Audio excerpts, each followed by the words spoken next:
Hujambo mwanafunzi na karibu katika kipindi hiki.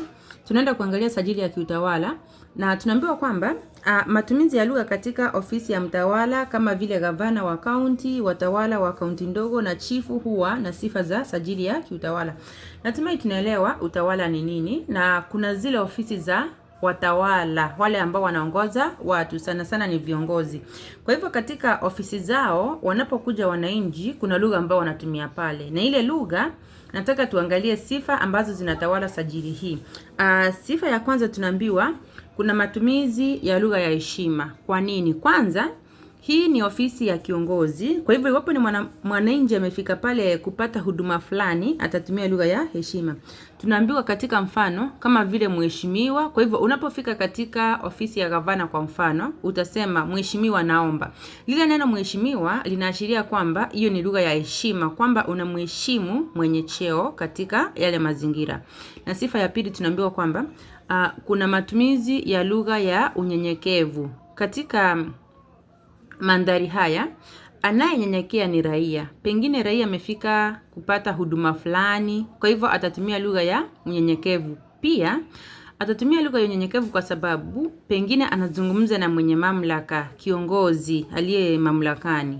Na sifa ya tatu tunaambiwa kuna matumizi ya lugha rasmi. Kumbuka hii ni sajili rasmi, na lugha rasmi au lugha ya kitaifa hutumika. Natumai tunajua kwamba lugha ya kitaifa ni Kiswahili na lugha rasmi ni Kiingereza, na ukumbuke hii ni ofisi ya umma. Na sifa ya ngapi? Ya 4. Tunaambiwa kwamba kuna matumizi ya lugha ya mantiki.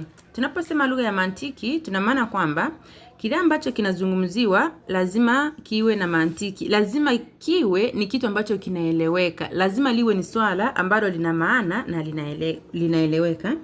Na tuangalie sifa ya 5.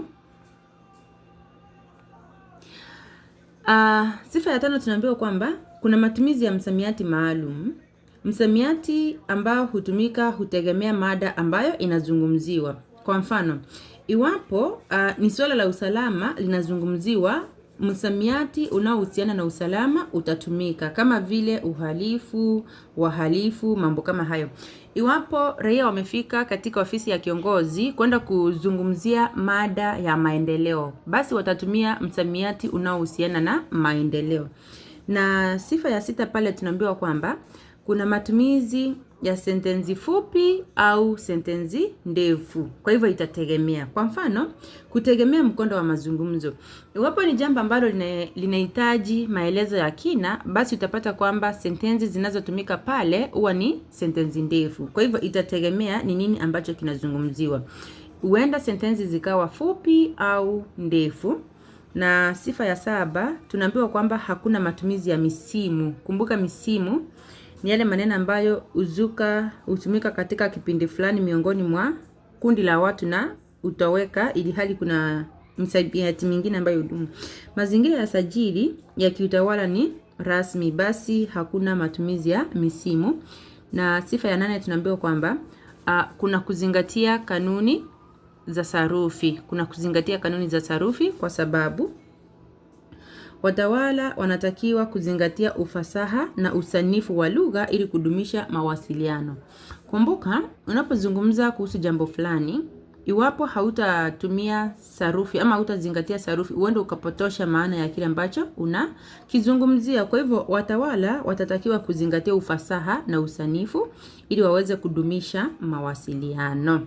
Sifa ya 9, kuna mazungumzo ambayo huchukua mkondo wa maswali na majibu wakati mwingine ili kukamilisha ujumbe. Huenda ukapata kiongozi anauliza raia swali na raia atajibu. Basi tunasema mazungumzo yale yamechukua mkondo wa maswali na majibu.